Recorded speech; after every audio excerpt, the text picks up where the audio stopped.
way up high, and the Mizemor LeDavid Adonai Eroi Lo Echsar Binot Deshe Yarbitzeni Al Mei Menuchot Yenahaleini Nafshi Yeshover Yanecheni V'magelei tzedek Leman Shemo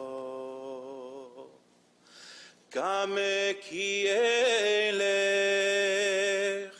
Begeit Salmavet Lo irara Ki ata imadi Shiftecha u'mishanetecha Hema yenachamuni Taroch lefanai shulechan Neged tzorerai Dishanta Vashemen roshi Kosi revaya Achetov vachesed Yirdefuni kol yemei chayai Veshaveti beveit Adonai leorech yami.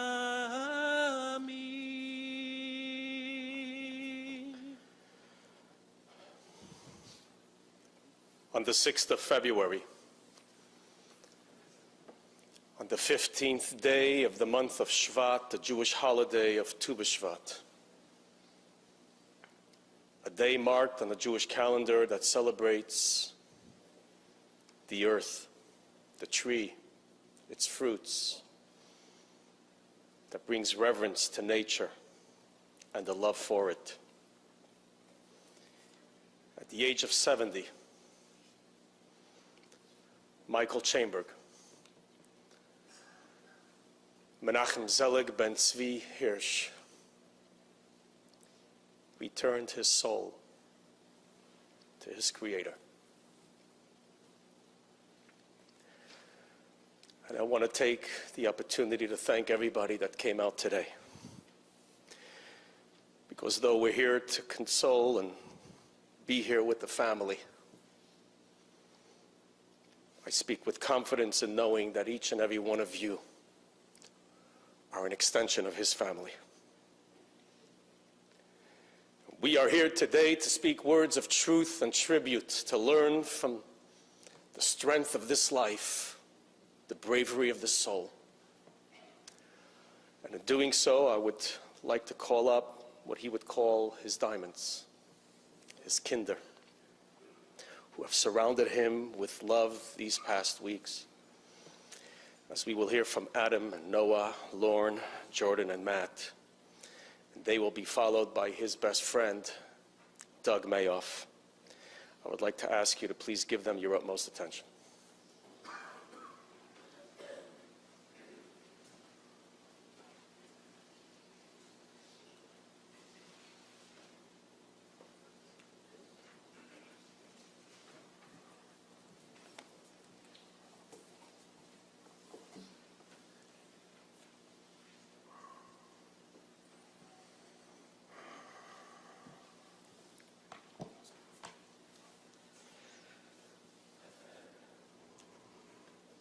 Thank you all for being here today. The greatest gift that our dad gave us was each other.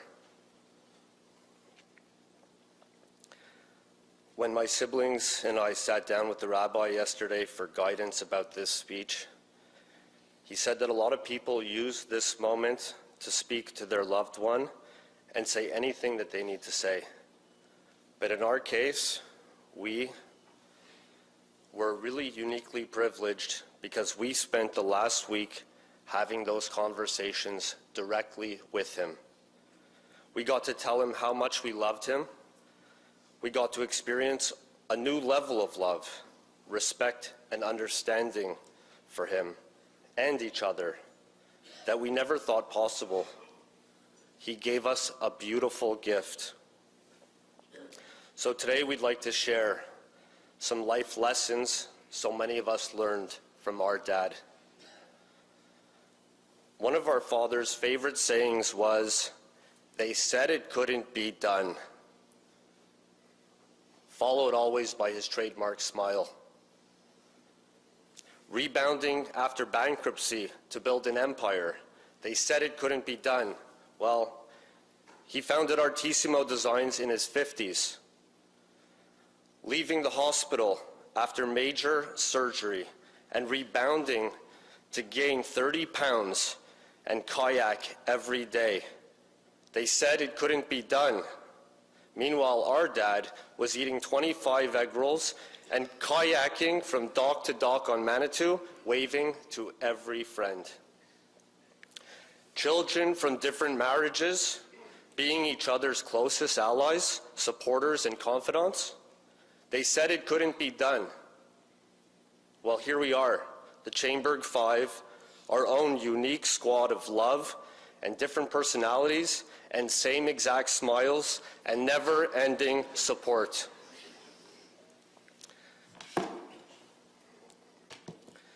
Dad always said, go and enjoy. Shortly after selling his company a decade ago and fresh on the heels of retirement, our father suffered a catastrophic brain bleed that could have killed him. And against all odds and all expectations, he not only survived, but he rebuilt his cognition and physical strength. The last 12 years were a bonus, a gift. He knew it, and he lived each and every single day. But the truth is, he'd always been like that. Our dad seized the day, and he believed in staying active in both mind and body. His devotion to swimming was just one facet of his commitment to lifelong fitness. He was always a proponent of physical fitness. He said, not for the body, for the mind. During the last week of his life, somehow the gym at Camp Manitou became our go-to conference room as siblings, which was so our dad. When we were kids, our dad didn't own a country house, but that didn't stop him from teaching us the love of country and nature. We have so many fond memories of our times together in the lake, sailing, swimming, bonfires under the stars, just being together. When he finally built his Camp Manitou, it became his sanctuary, the culmination of a lifelong dream. Dad taught us the value of giving, and our father gave and gave and gave. He donated to many charities, but the most important gift he gave was his time. To the very last moment, our father gave people the time, even when he didn't have it to give. He built community wherever he went. He didn't do it intentionally with force or with power. He did it with genuine love. And community just formed around him like a magnet. People were just naturally drawn to him. And he led with grace and his magnetic smile.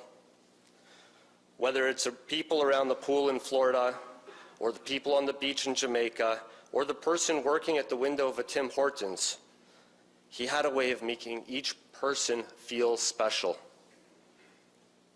It's not easy being the child of a celebrity. And certainly as we were growing up, we had to share our Father with so many people. But as we grew, we learned that our Father's way, his love and caring for others, was just a big part of what made him so special. And above all, we learned that his love for other people never diminished his love for us. He loved us all unconditionally and beyond measure.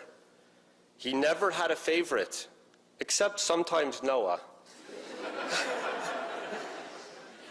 No matter where he was in the world or what watercraft he was commandeering, he was always there for us. His check-ins were constant, and the pure joy, the nachas he took in our achievements was something that he shared proudly with his friends. Dad taught us, stay low and keep moving. Our Father would say, everybody's got something. He would say, look at the people in line at Tim Hortons. Everybody's got something, and you wouldn't want to trade your problems for theirs. His message was, it's not about what happens to us, it's how we react to it and how you keep moving forward. Our dad was successful in business, but he also had his ups and downs. At the lowest of lows, he never, ever gave up. His drive was unparalleled. Life isn't always easy, but you need to jump in with both feet. And if you fall, you get back up. His resilience was unbelievable, and he never gave up to and including the bravery and courage that he displayed continuously in his epic final battle. Dad taught us to be humble, be still. Our Father was a huge personality, but he had no ego. He was kind and genuinely found the good in everyone. He always understated his own achievements. In fact, he downplayed to an extreme degree. When he was leading Artissimo, and people who recognized him from his pro-home days would ask him, what are you doing now? He would reply, I make pictures. He was so low-key, humble. He loved his employees, and many became cherished friends and family. Our Father's employees loved him back, and that's because he supported them and he trusted them to shine. Many of those working relationships have blossomed into deep, lasting friendships. Our Father was 100% trusting, and he approached every business associate or supplier with respect. He never wavered from seeing the best in people and from helping them see the best in themselves. More than any professional achievement, it was watching the people he worked with grow and evolve that was his greatest joy. He took an interest in not only them, but their children and their families. Dad taught us, truly live your life. Our Father had the chance to travel the world, but there's nowhere he loved more than Camp Manitou. He even had Camp Manitou merch made, t-shirts, sweatshirts, hats. There's basically a clothing store up north, and everybody that came over got something. He loved Jamaica and its people. He loved the Laurentians, Lac Manitou, and he spread that love to so many. When he loved something, it was deep and it was honest, and he couldn't help but share the love with everyone around him. Whether that was encouraging others in his passion for swimming by giving out the swim masks, buying rowing machines for friends, or inviting people to use his boats in Ivry, our dad shared the love. Most recently, it was a digital picture frame, a gift that he rushed to send out in his final week. For him, it is more than a picture frame. It's a reminder to us to treasure our memories and to make more. Dad taught us, lead with love. Our Father made everyone who was lucky enough to come into his orbit feel special. There are a lot of you in this room who feel like he was your best friend, and it was genuine. His relationship with his friends was deep and loving and spanned decades. His siblings, Barbra and Gertie, were always in his corner, and he was always in theirs.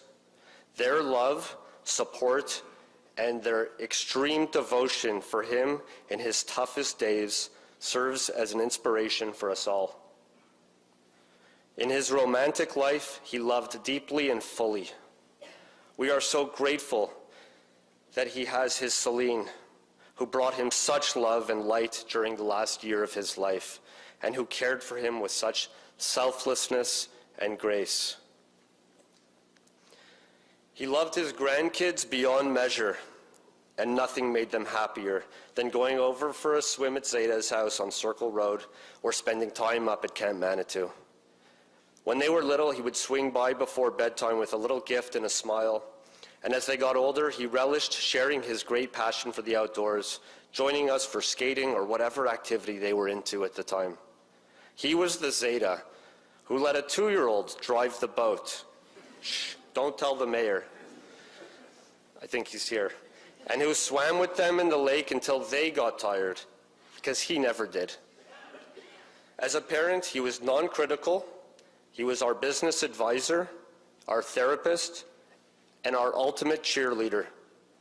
There is no one in Montreal, Ifree, or Jamaica who doesn't know about the hot sauce. And while he wasn't a huge fan of his own educational experience, he was clear that things would have been very different if he'd had a teacher like my sister Jordyn. He was so proud to see Matt rise up in his commercial cleaning business, and it gave him so much joy to see all of us making our own path.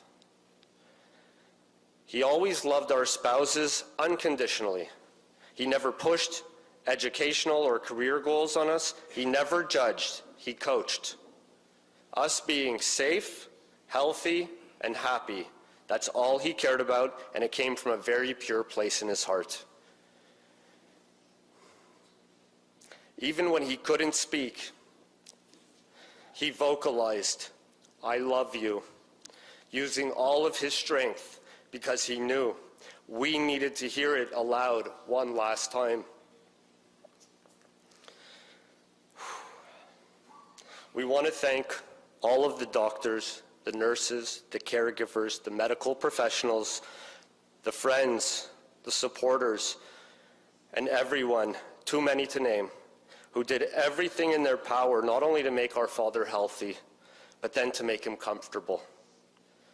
Throughout his entire journey, he and our family have felt love and support, and we couldn't be more grateful. I think it's important now to talk about how our father passed, because it was such an extension of how he lived.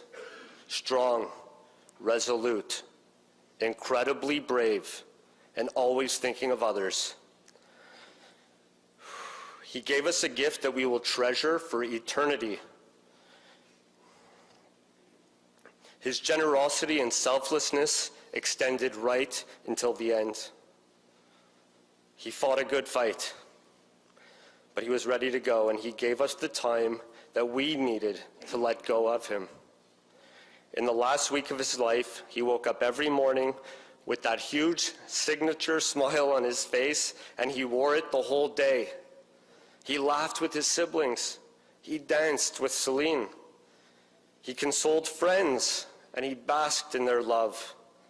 He ate a huge breakfast and then set out to reply to the countless people who were reaching out.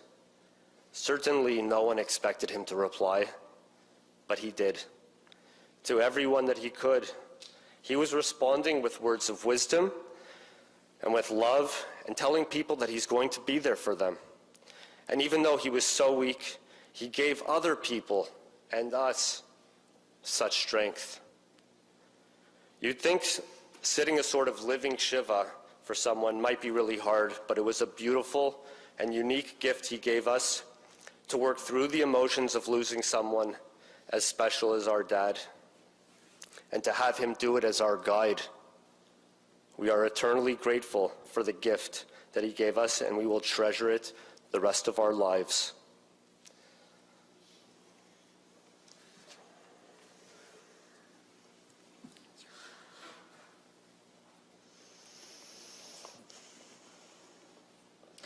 Our Father led with joy and love. He didn't want us to be sad. He didn't want you to be sad. He wanted us to celebrate life and live with joy in his honor. But you don't have to take our word for it. Here are words that my father wrote in his last week. I hope that my family remembers not to allow little problems to slow them down, to always make the choice of a very positive attitude, and to never quit or give up. I have led by example and have helped many people in my life. This brings me great joy now.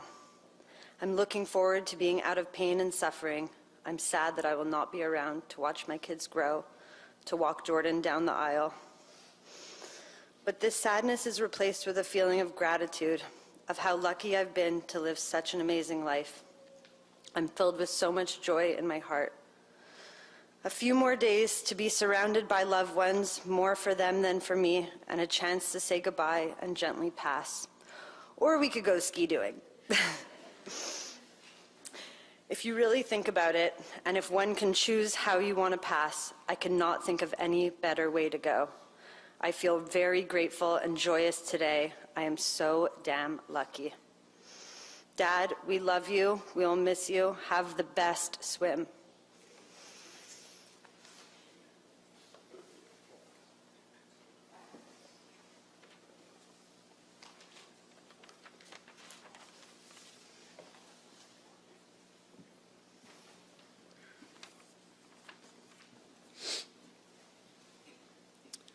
Of all that was our dad, his larger-than-life presence was most defining.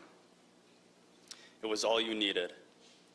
When he looked at you, spoke with you, it was intention, it was truth. He was in sync with his self and soul, his ability to connect with people, to see their potential, and to help them bloom. That was his superpower. His uncanny knack for understanding and sympathizing with what motivates a person, what moves them, was striking and comforting. Maybe this is why so many gravitated to him, to feel the warmth of his presence, to relate to him,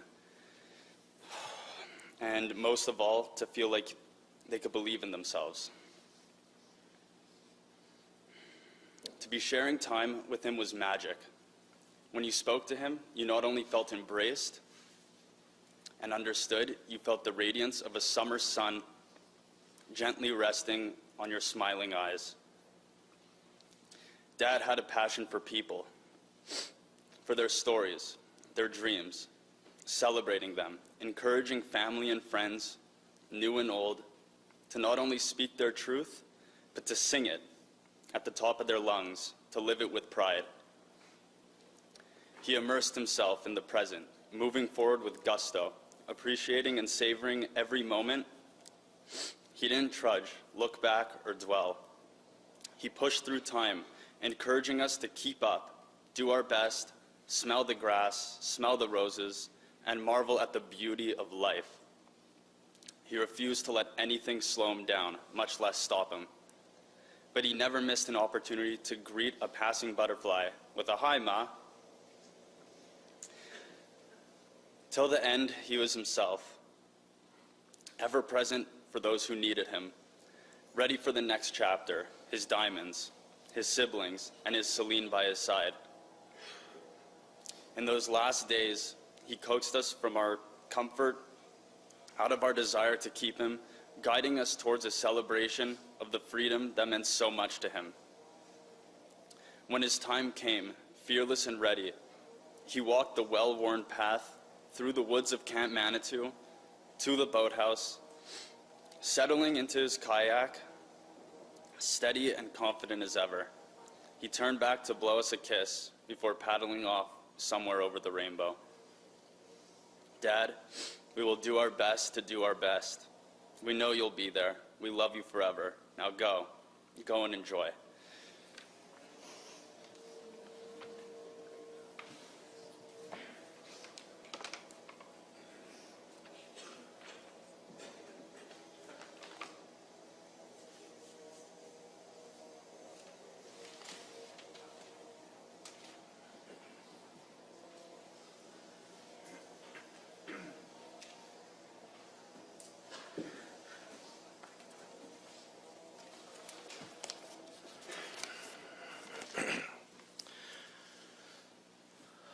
to start by just saying how proud Michael would be to have seen the five of you up here and speaking as you did, and how you've conducted yourself throughout this last period. Really, in his words, he'd be saying he's kvelling. So good on you. It's a great honor on behalf of Michael's huge circle of friends to pay tribute to my dearest friend, and as Adam pointed out, on our own local celebrity from the hood. Unlike most stars, Michael was humble to a fault, and as his 600 employees at Artissimo would confirm, was very much a man of and for the people. His perseverance and dedication to building his business never conflicted with his being the most decent, considerate, and loving of bosses. All the anecdotes, accolades being written and posted reflect the same thing: smiles and bear hugs, both true to be sure. But more than that, his soul and spirit exuded a warmth and strength you just wanted to be around. No toast was acceptable to Michael unless we looked into each other's eyes, often followed by singing the refrain, to life, l'chaim. Michael was really for loving, by women to be sure, as is legendary, but by men too. We loved one another, and that extended to our families. He was a great friend and pal, and always fun to hang out with. Michael was engaging, a great listener, a leader, and a wonderful mentor. On a trip to Jamaica with our two boys, who themselves are following in our friendship footsteps, a young Jamaican newlywed couple were only going knee-deep into the calm ocean. Well, no way was Michael going to pass up the chance to teach them both to swim, and he did, with relish. Nothing, though, compared to his love for his 5 children and their companions, and his 4 grandchildren, his diamonds. He was effusive in his pride in their growing accomplishments and in his hopes for their futures. Of his devoted companion, Celine, he only regretted meeting her in so trying a period of his life, and then having this flourishing love affair cut short. I feel a special bond towards you, Celine, for bringing my friend so much happiness, especially when it was in such short supply. Michael was a ladies' man for sure, but it's no secret that his deep love for Bev, equally reciprocated, was in a class all its own. Bev and Jeff Bernstein, along with siblings Gertie and Barbra, were all soldiers alongside Michael as he traversed the medical obstacle course. You guys were all incredible. Just a short little story here. By a stroke of luck on my flight home from Miami the other night, a lovely woman, Natasha, was my seatmate. Natasha, ironically, happened to be a palliative care social worker, dealing with patients and their families. I was having a hard time accepting and digesting the goings-on, and so after bending her ear, she, a wise, experienced, and caring person, gave me her take.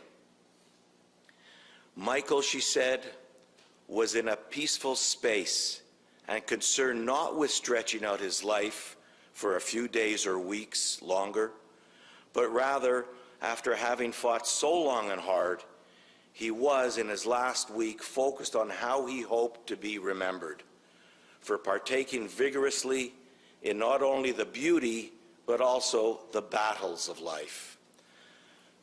An important lesson he wanted imparted to all of us left behind is that while we cannot know how we are going to one day die, we can determine ourselves how we are going to live and what example and legacy we leave behind. Michael began every conversation with me even in his final days, asking me how I was. It was extremely annoying. I replaced the word annoying. I was written originally, I scratched out, I was extremely pissed off, I could say. But it was very annoying to me, and I let him know. But nonetheless, I responded per the script that yes, I was following his water exercises routine and taking care of myself. In recent years, even before Michael's illness began, we began calling each other by our Hebrew names, Menachem for Michael and Nachum for me. In a last recent conference, we'll be reunited one day, he responded with a smile, promising that as we did in life, when visiting one another at his home or mine, to have my drink poured and ready, but with no ice, he said, because he wanted it to be a long time before I joined him. That Menachem is being laid to rest nearby my eventual resting place, I believe was comforting to him. For sure it is to me.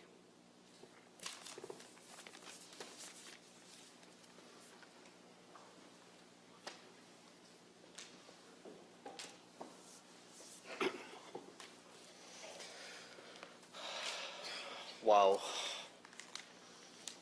Thank you for the beautiful tributes. I would like to conclude today with a thought that we might all take home. 22 years ago, Michael Chaimberg asked to meet with me in my office. A custom that went on since that day for many years. He would come in with a large coffee cup, one for himself, one for me. I knew it was going to be a long day. At the first meeting, he asked me, Rabbi, how high is the window from your office to the ground floor? I asked why. He said, because what I'm about to tell you, you're going to throw me out the window, and I want to know how hard I'm going to fall. I can't share what he said. I wish I could.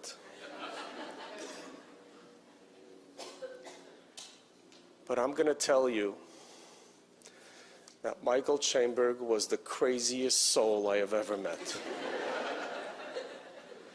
What a Michigana. And I want to ask today, because I asked him this over the years, what is it? What is it about that infectious smile, that contagious personality? What is it about you that so many gravitate to?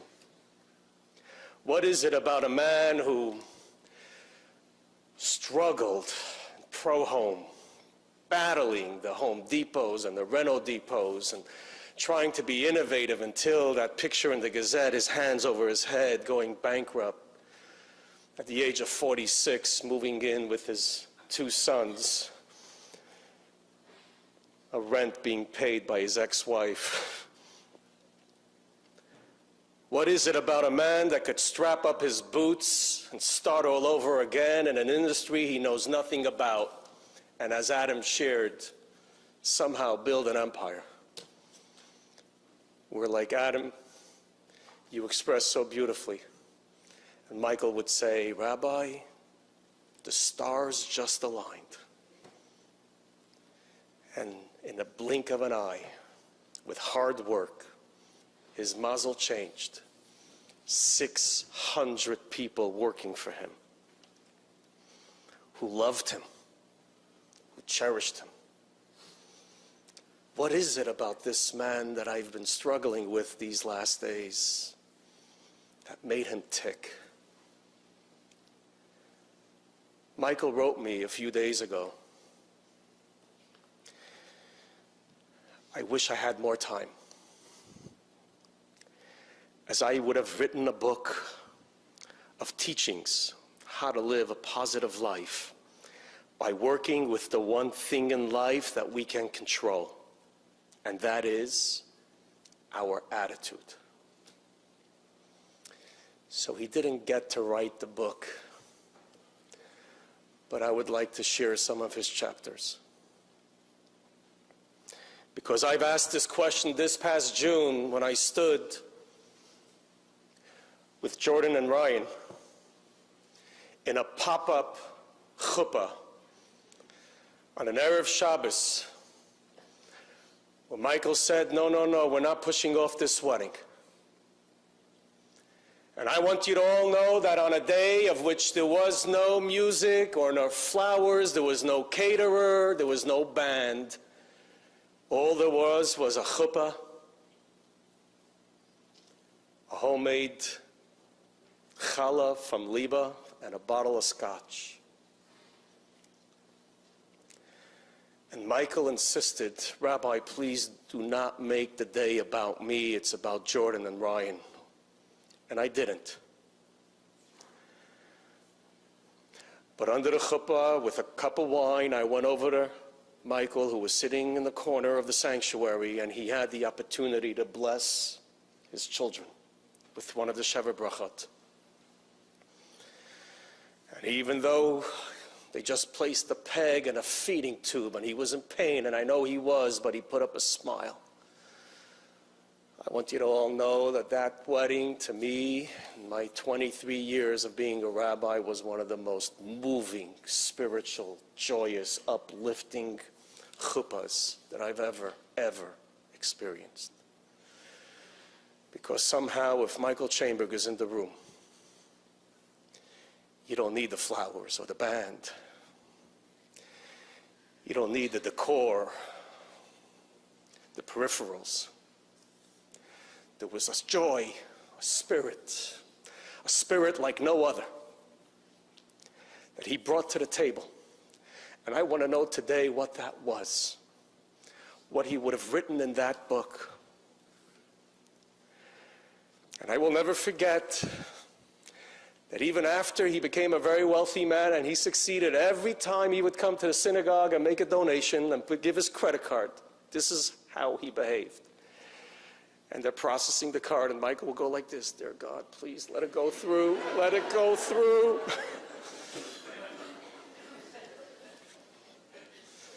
And you gotta love that. Because so many of us are dictated by money and by life and by what tomorrow will bring and our concerns of the future. Oh, but he teaches us something so in the opposite direction. More than any financial success, more than any companies he established, more than anything in his life, what dictated the motion was the people. You and I and his family. It's what he cared about the most. So Adam said a line and it hit me. My dad trusted people implicitly, 100%. And let me tell you, there's a little bit more depth to that. Because we know about people that we can't trust. We know about people that stab us in the back. We know about people who fail us. But somehow, Michael still trusted them. Because he believed that if you allow yourself to be vulnerable and you show trust and you do so genuinely and you bring that person into your circle and you show love, they won't disappoint.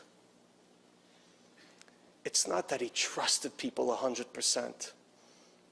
He brought out the trust in people. And Doug said he was a ladies' man, and that's true. He had beautiful children, and he collected them. He had beautiful friends, and he collected them. He had amazing women in his life, and he collected them. But as a man, I will tell you,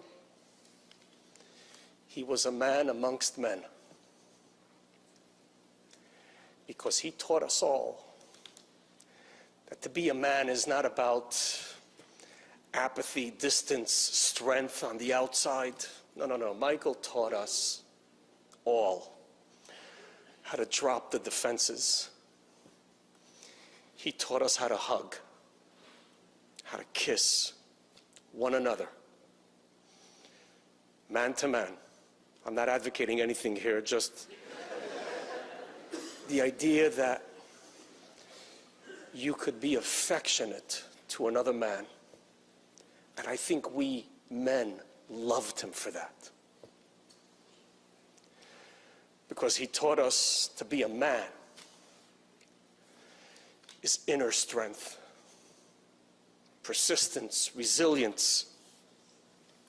So to me, what I learned from him in the chapter of his book is that optimism, it's not a state of mind. It's not a disposition. It's not that some people are optimistic and some people are pessimistic. Michael taught us that optimism is a choice that we make every day. And it's a choice that he taught us all in a real way how to choose it. And in no greater way did he show us that in his greatest challenge. Because to Michael, we decide to be happy ahead of time. It doesn't come to us at some time. It's not going to come to us at some moment or opportunity or circumstance. And that's powerful.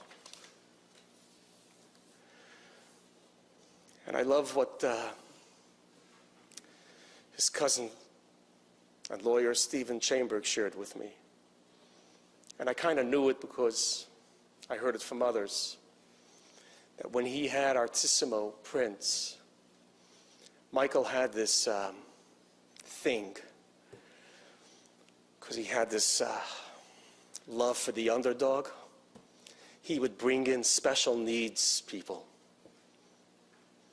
and he would give them jobs. And they were so excited to be part of this mega company and contribute. And one day, Michael gets a call from a mother profusely apologizing for her child because her child's special needs came home that day with a bag full of stuff. And the mother thought that the child took things from the company and apologized. And Michael said, "No, I gave each one of them a bag of loot. I wanted them to feel special for what they were doing." And that was Michael. He made us all feel so special. And that's a gift. It's a gift that he taught us that we don't compete against each other. And therefore, he never saw himself greater or better than anyone else. He said, "Rabbi, trust me, if somebody would be in my position, they would do 10 times better." That's how he saw life. And how beautiful it was to his ears when he heard in the hospital, when he was at the Jewish for 3 months, one of the Filipino nurses that was tending to him said, "Michael, I thank you from the bottom of my heart because you gave my mother a job when no one else was ready to give her a job. And because of that, I was able to get an education. And I'm here today now serving you and making you feel a little better." Sometimes, as the Kutzker Rebbe says, you can't consciously be humble, but Michael,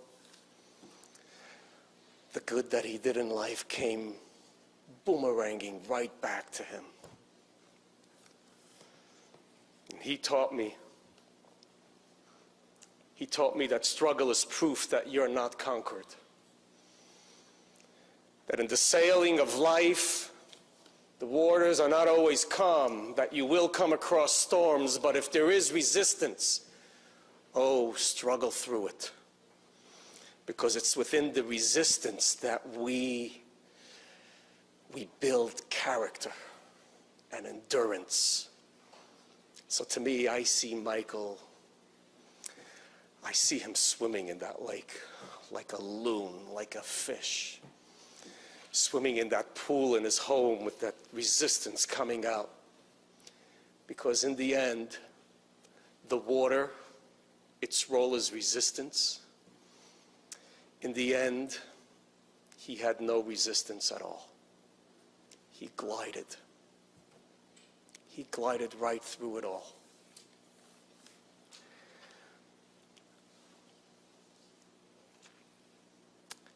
I once gave a sermon on the high holidays, and I quoted a famous Indian poet, and it touched Michael. And he came to speak to me about it with 2 very tall cups of coffee. So I would like to repeat it today because I believe it speaks to his life. And he said, when you are born, and you come into this world, you are crying, and everybody else is smiling.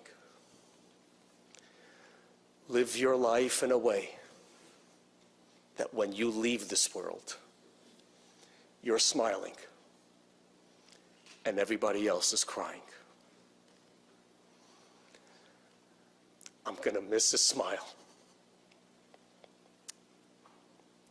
I'm really going to miss his smile. And I want to say to him today, man to man, I loved you, and we will all continue to love you. Michael, you did not have to write a book. You modeled what it means to live with the attitude of gratitude. And may Hashem protect your soul and bless you, because your selflessness, even till the last moment, what you did for me, for your faith, for your family, will go down in history of a man who lived for the people, who loved the people. Tehei nishmasa tzrura b'tzrura chayim. May his soul be bound up in the bond of eternal life. And let us say, Amen. Please rise.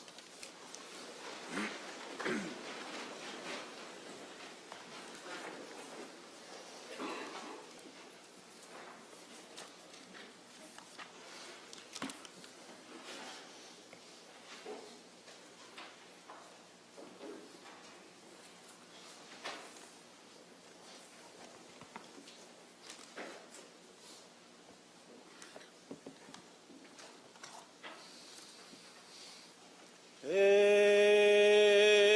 malei rachamim shochein bameromim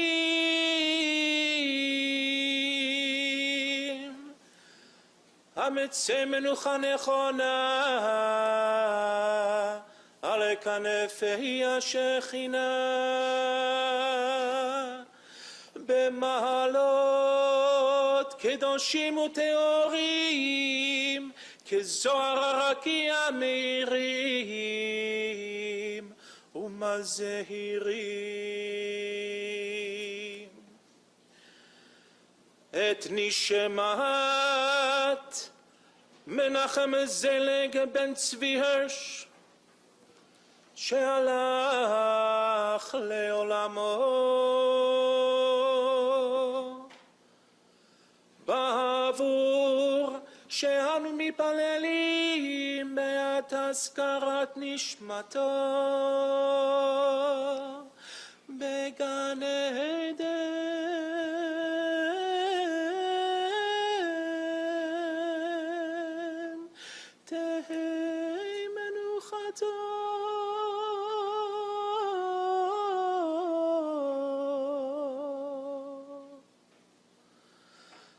לכן בעל הרחמים יסתיריה בסתר כנפיו לעולמים ויצרור בצרוך החיים את נשמתו. אדוני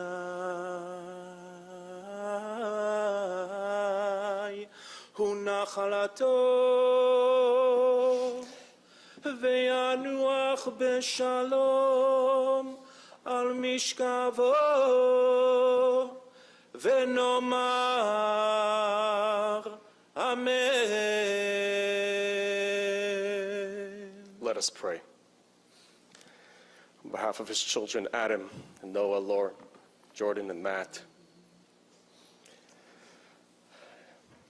his in-laws, Nadine, Allison, Brian and Ryan, the Zaida of Liv and Hannah, B and Goldie, brother and brother-in-law of Gertie, Barbra and David, who were his rock.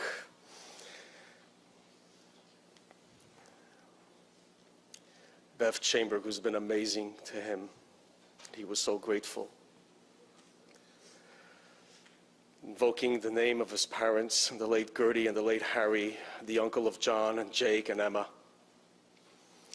family and friends. And I would like to acknowledge Rabbi Kalbach from the House of Israel, who has been incredible support and friend. Tehei nishmas atzruda b'tzrur hachayim. Amen.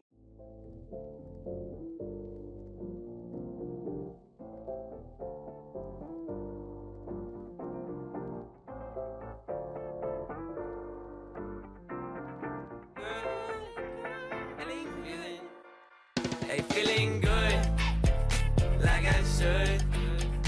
When in dark, I walk around the neighborhood. Feeling blessed, never stressed. Got that sunshine on my Sunday best. Yeah, hey, every day can be a better day despite the challenge. All you gotta do is leave it better than you found it. It's gonna get difficult to stand, but hold your balance. I just say whatever, cause there is no way you're round it. Everyone falls down sometime, but you just gotta know it'll all be fine. It's okay. It's okay. It's okay.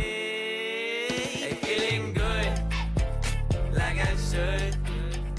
When in dark, I walk around the neighborhood. Feeling blessed, never stressed.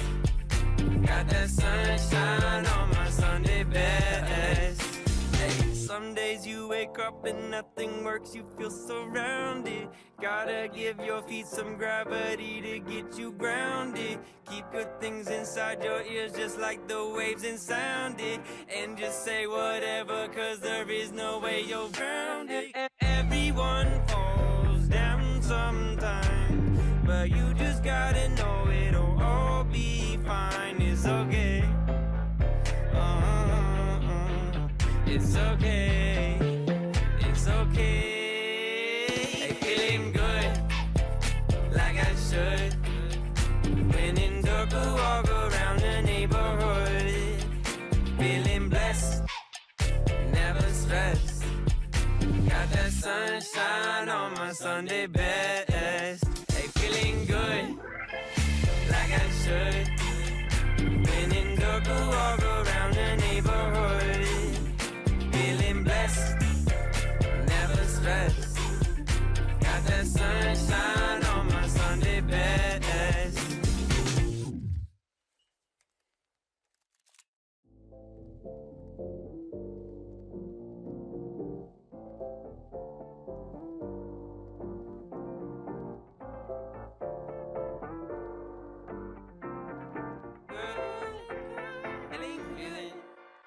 Hey, feeling good, like I should. When in dark, I walk around the neighborhood. Feeling blessed, never stressed. Got that sunshine on my Sunday best. Yeah, hey, Every day can be a better day despite the challenge. All you gotta do is leave it better than you found it. It's gonna get difficult to stand, but hold your balance. I just say whatever, cause there is no way you're around it. Everyone falls down sometimes, but you just gotta know it'll all be fine. It's okay. It's okay. It's okay. Hey, feeling good, like I should. When in dark, I walk around the neighborhood. Feeling blessed, never stressed. Got that sunshine on my Sunday best. Hey, some days you wake up and nothing works, you feel surrounded. Gotta give your feet some gravity to get you grounded. Keep good things inside your ears just like the waves and sound it. And just say whatever, cause there is no way you're grounded. Everyone falls down sometimes, but you just gotta know it'll all be fine. It's okay. It's okay. It's okay. Hey, feeling good, like I should. When in dark, I walk around the neighborhood. Feeling blessed, never stressed. Got that sunshine on my Sunday best.